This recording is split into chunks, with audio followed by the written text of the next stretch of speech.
არ არის აუცილებელი, რომ ბავშვზე ფიზიკურად იძალადო, მხოლოდ ფსიქოლოგიური ძალადობაც ძალიან დიდი პრობლემა არის. პირველად დავტოვე ასე მარტოდ სრულიად უცხო ადამიანს. ანუ არ ვთვლი, რომ ეს პარანოიაა. მგონია, რომ ბალანსის დაცვა ყველა საკითხში აუცილებელია. აი, ნდობაზე და კონტროლზე მინდა ზოგადად ვისაუბროთ. ძიძის სიყოჩაღე ძალიან მნიშვნელოვანია. ხვის შვილზე უფრო მეტად ყურადღებით იქნება, მშობლებს არ უნდა დაგვავიწყდეს, რომ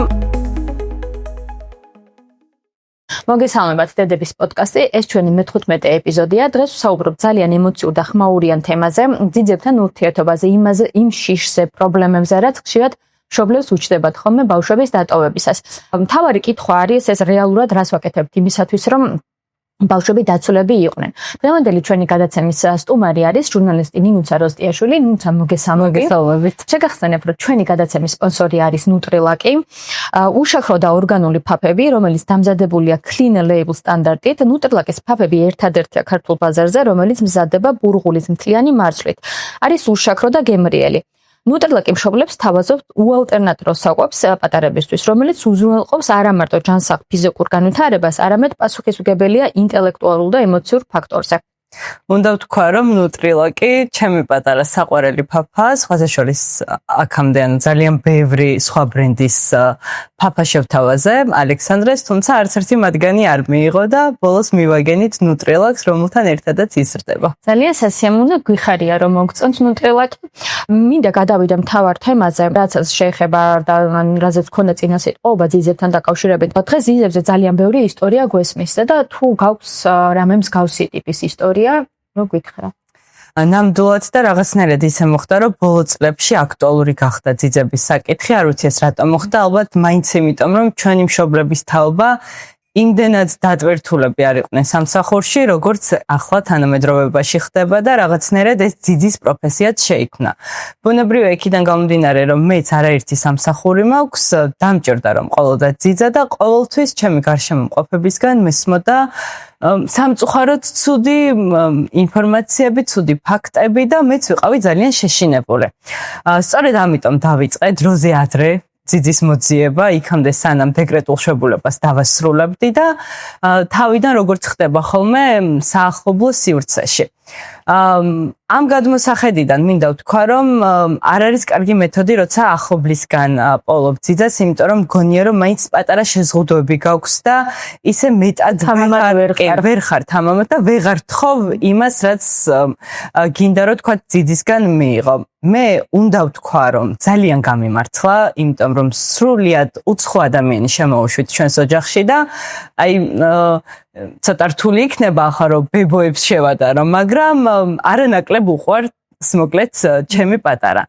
მე გამიმართლა ამ მიმართულებით, თუმცა ჩემი ოჯახის სხვა წევრებს და ასევე ჩემს მეგობრებს სამწუხაროდ აქვთ ხოლმე ძალიან ცუდი გამოცდილება და არაერთ ადამიანთან მოუწია ურთიერთობა და ახლაც კი არიან ძიებაში ძიძის. მინდა ვთქვა, რომ მაინც გამართლება, იმიტომ რომ ეს სფერო მაინც არ არის ბოლომდე კარგად ჩამოყალიბებული და ალბათ უნდა გაგიმართლოს. მიუხედავად იმისა, რომ აი გაგიმართლა, როგორც ჩვენ აღნიშნავ, თუ ქონია ესეთი მომენტი, როდესაც აი რაღაცა თქმა გინდოდა, მაგრამ მაინც ვერ უთხარი.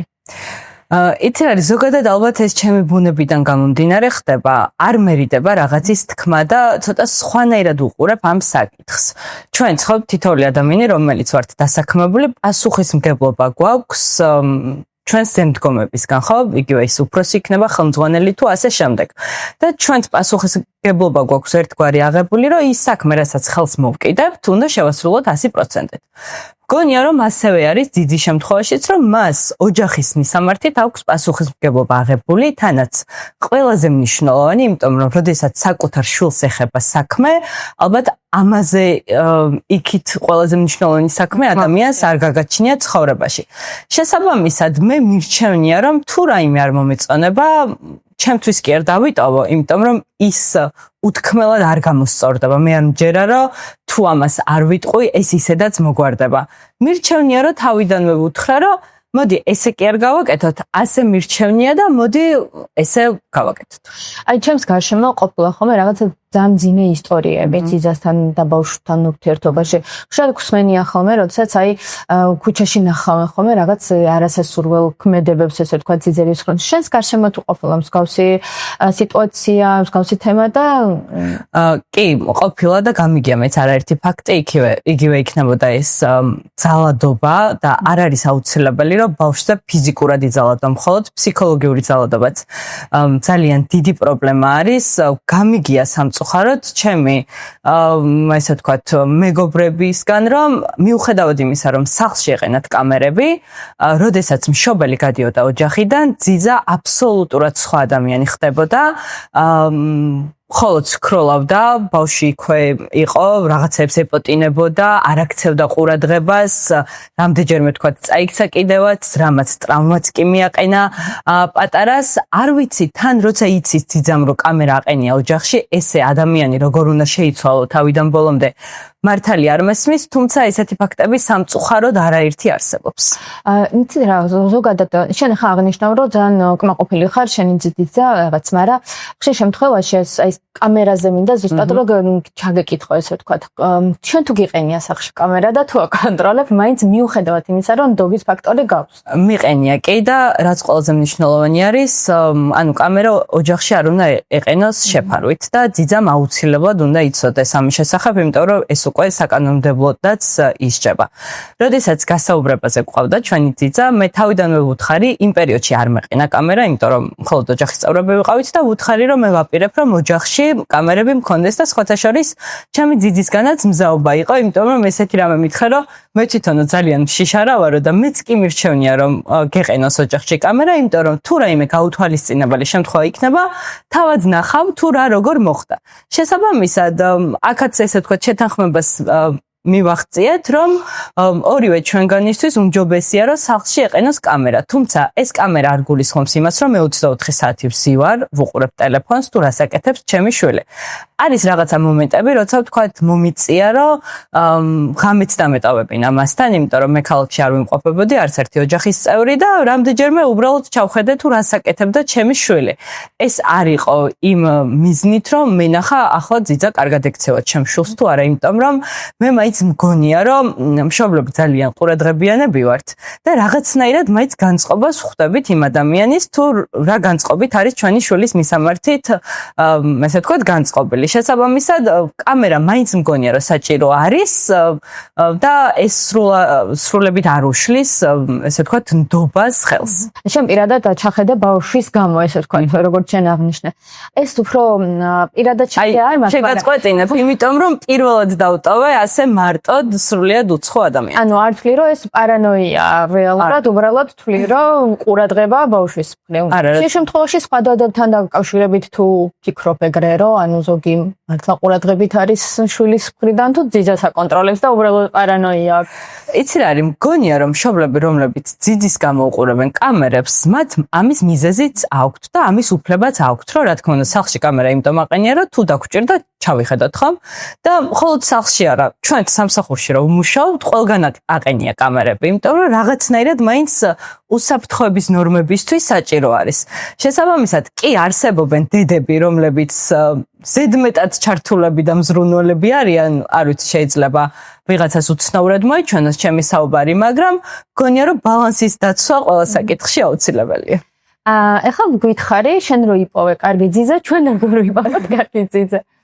მქონდა სხვათა შორის ჩემ ძიძამდე რამდენიმე გასაუბრება და მგონია რომ გასაუბრებაზევე შეგიძლია ამოიცნო ადამიანი რამდენად თქვათ მოულის შენ შვილს ისევ თივე მზრუნველობით, როგორიც გინდა რომ გამოიჩინოს შენი შვილის მისამართით. არსებობს სააგენტოები, თუმცა მე მაინც სააგენტოსთანაც ცოტათი ცუდი გამოცდილება მაქვს, იმიტომ რომ შეიძლება ცოტათი გადავუხვიოთ ამ თემატიკას, მაგრამ სააგენტოებსაც იმხელა მოთხოვნილებები აქვთ და იმხელა ხელფასებს იძახიან ძიძებზე, რომ მგონია რომ ცოტა ზღვარს გადასულია ეს ყველაფერი.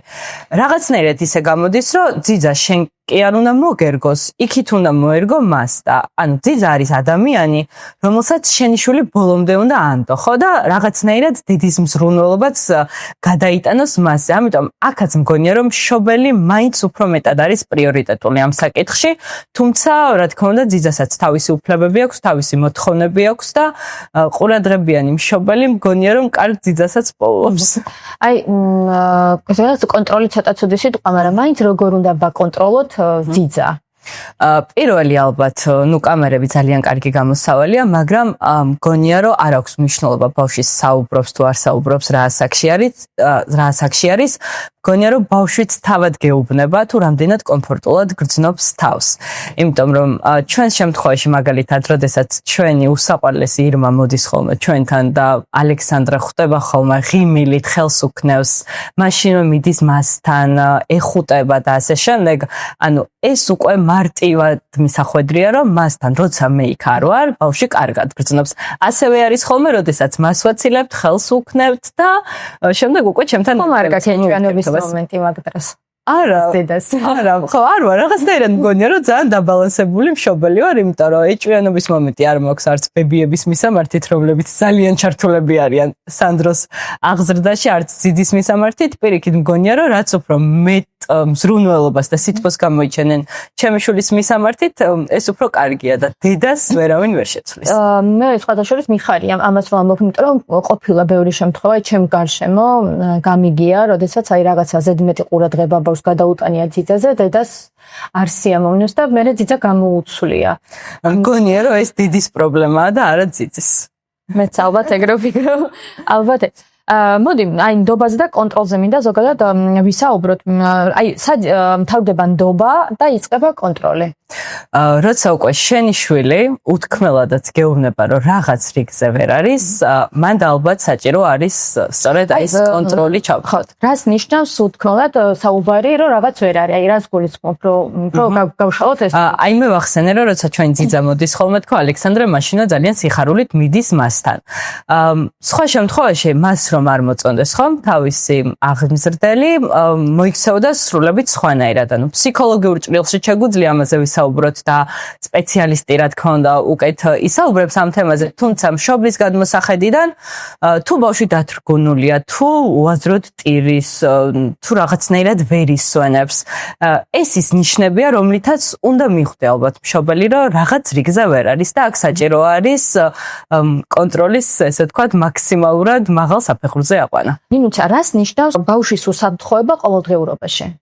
აი შენთვის რა არის ბავშვის უსაფრთხოება ყოველდღიურობაში? პირველ რიგში, რადგან ძიძების თემაზე ვსაუბრობთ და ასე უწევთ თანამედროვე ბავშვებს, რომ ძირითად შემთხვევაში ძიძებთან ატარებენ მეტ დროს, მაგალითად, არ ვიცი, როცა ფეხზე დადგომას ცდილობს, პირველ ნაბიჯებს დგავს და ასე შემდეგ, ძალიან მნიშვნელოვანი არის, რომ იქ ძიძა მაქსიმალურად ყურადღებით იყოს.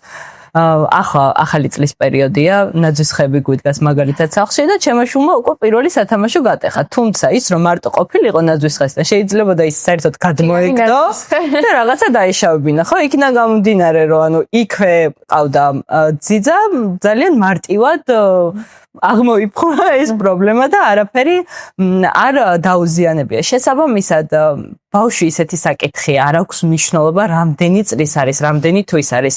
ყოველწამიერი ყურადღება სჭირდება მას. შესაბამისად, აი ეს გათმაგებული მზაობა, რომ ბავშვმა რამე არ დააშავოს, ეს არის ალბათ ყველაზე მნიშვნელოვანი. ფიზიკურ აქტივობასთან და ყურადღებასთან ერთად მე მგონია, რომ ანუ კვებითი ყურადღებაც ძალიან მნიშვნელოვანია. ჩემი აზრით, მე უბრალოდ ხარ არ მაქვს ესეთი ძესთან შეხება, მაგრამ რადგან შენგან მგონია, რომ ეს კვებითი მიმართულებაც ძალიან კარგად უნდა კონდეს ძიძას გათვითცნობიერებული, რომ რა უნდა, მე მქონდა პრობლემა სანდროს კვებასთან მიმართებაში და მე თვითონ ძალიან მიჭირდა, როდესაც მყარი საკვები შევთავაზე მას, რომ მარტივად მიიღო ეს ყველაფერი. სამწუხაროდ ალექსანდრე ძალიან ცოტა ხანს იყო ბუნებრივ კვებაზე და ერთი თვიდან უკვე ხელოვნურ საკვებს მიუმართეთ, ესე რომ ვთქვათ, შესაბამისად მისი კვების რაციონი ყოველთვის იყო დასარეგულირებელი. მას შემდეგ რაც უკვე მყარ საკვებზე გადავედით, ხშირად ხდება ესე რომ პატარები არ იღებენ, არ მოწონთ, იგივე ძალიან ბევრი სხვადასხვა პრობლემა ჩნდება.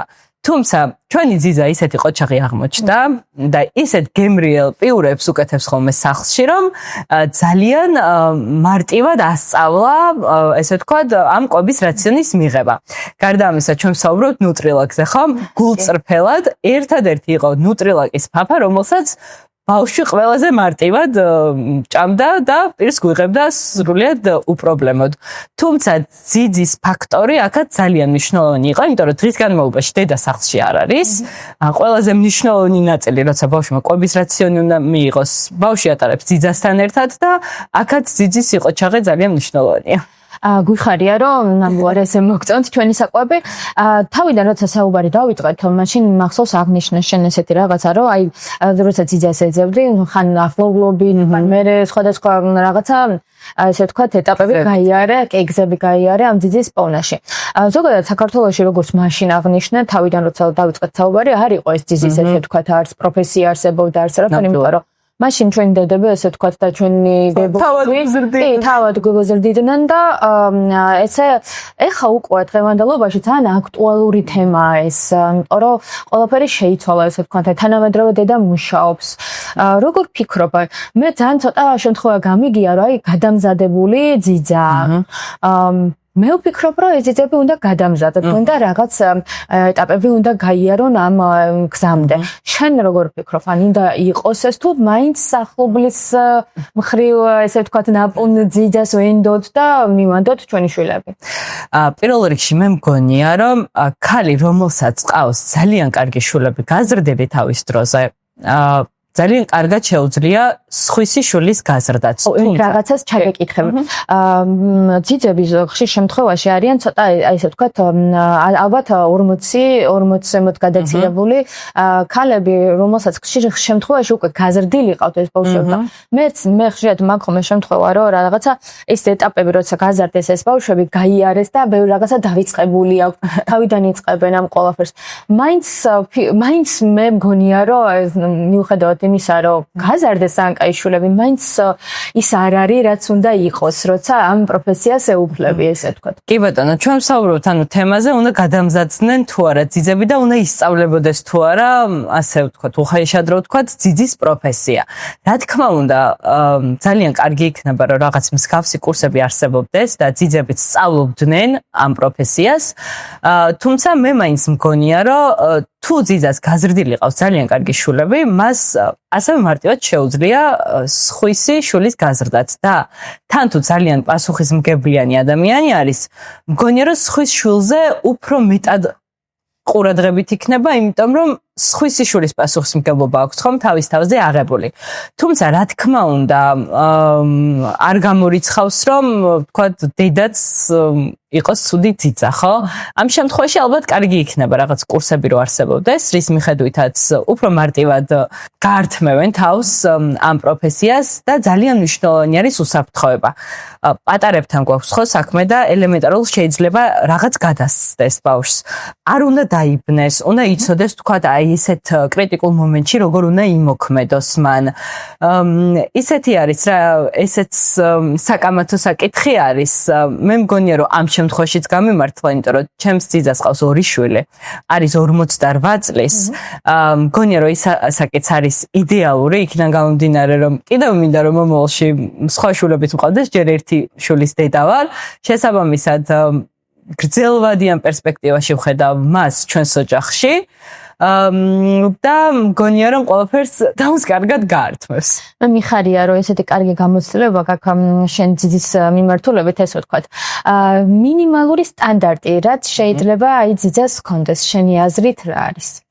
ყველაზე მთავარი პასუხისმგებლობა, ის რომ მე ვგრძნობდე რომ ბავშვი არის უსაფრთხოდ მასთან და სისუფთავეს აქვს კიდევ ჩემთვის ძალიან დიდი როლი, იმიტომ რომ გონია რომ ყველაფერი ისწავლება ბავშვობიდან და ძიძამ ძალიან ბევრი რამ უნდა ასწავლოს.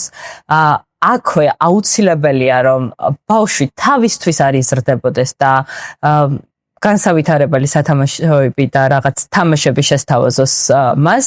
ჩემი შვილი 11 თვის არის ამ ეტაპზე და მან ელემენტარული უკვე იცი, სად აქვს ყური, სად აქვს თვალები, იცის კოცნა როგორ გამომიგზავნოს, ხელი როგორ დამიქნიოს, როგორ თქვას დედა, მამა, სხვა შორის ბაბუასაც იძახის და სამწუხაროდ მე დღის განმავლობაში მასთან ყოფნა არ მიწევს და ესე აქტიურად ამ თამაშებში ვერ ვარ ჩართული, თუმცა მე მშვიდად ვარ, იმიტომ რომ ვიცი რომ სახლში მყავს ადამიანი, რომელიც ძალიან ბევრ რამეს ასწავლის ჩემს შვილს. ნინუცა, რა არის გარდა უსაფრთხოებისა, რა არის ის, რაც ძიძას უნდა, ესე ვთქვათ, ახასიათებდეს კიდევ დამატებით, რაც აღნიშნე შენ ახლა წინა კითხვით.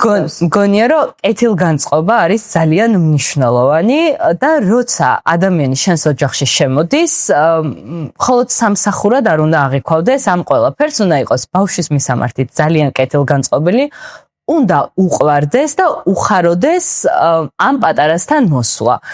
იმიტომ რომ სხვა შემთხვევაში თუ ძიძა მხოლოდ შეხედავს აი ამ საქმეს, რომ ბავშვი თავისთვის გაიზრდება, მე ამ ყველაფერში უბრალოდ ხელფასი უნდა ავიღო და ასე შემდეგ, საქმე კარგად ვერ წავა. პოზიტიური განწყობა და მუდმივად მზაობა, რომ პატარას თითოეული ნაბიჯი იყოს წინ გადადგმული, არის ალბათ ყველაზე მნიშვნელოვანი.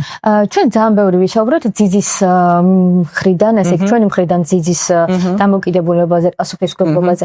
მოდი, ანუ ახალგაზრდა დედიკოებს, რომელიც ეხლა ეძებენ ძიძებს, ან თუნდაც ყავს ძიძები უკვე, რა რჩევას მისცემენ, როგორ მოიქცნენ ძიძასთან დამოკიდებულებაში, ან თუ ეძებენ რა, როგორ მოძებნონ, რას მიაქციონ ყურადღება. რა თქმა უნდა, მშობლებს არ უნდა დაგვავიწყდეს, რომ ძიძა ადამიანი, რომელიც სრულიად უცხო ადამიანი შემოდის შენს ოჯახში, არ არის არც დედა შენი, არც ბებია და არც რაიმე ნათესაური კავშირი არ აკავშირებს შენთან იმის გათვალისწინებით, რომ რაიმე საქმე კიდევ ზედმეტად გაგიკეთოს. ხშირად ხდება, რომ მშობლები ძიძებს იმაზე მეტს ავალებენ, ვიდრე მათ ევალებათ. როდესაც ჩემი ძიძა მოვიდა, პირველი რაც უთხარი იყო ის, რომ თქვენ მხოლოდ გევალებათ ბავშვი. იქ არ ვიცი, მე სახლს ცოტათი არეულს დავტოვებ თუ დაალაგებულს დავტოვებ, ეს ნაწილი თქვენ არ გეხებათ და შესაბამისად რაღაც მორიდების ფაქტორიც ამ მიმართულებით არ გქონდეთ. ძალიან ხშირად სამწუხაროდ მესმის ხოლმე, რომ ელემენტარული ოჯახში მაგალითად ძიძას არ ახვედრებენ ყავას და ძიძა თავად თავისი ყავით მიდის ოჯახში, ან თავისი საჭმით მიდის ოჯახში. აი, ჩემთვის ეს ფაქტორებიც ძალიან მეუღებელია.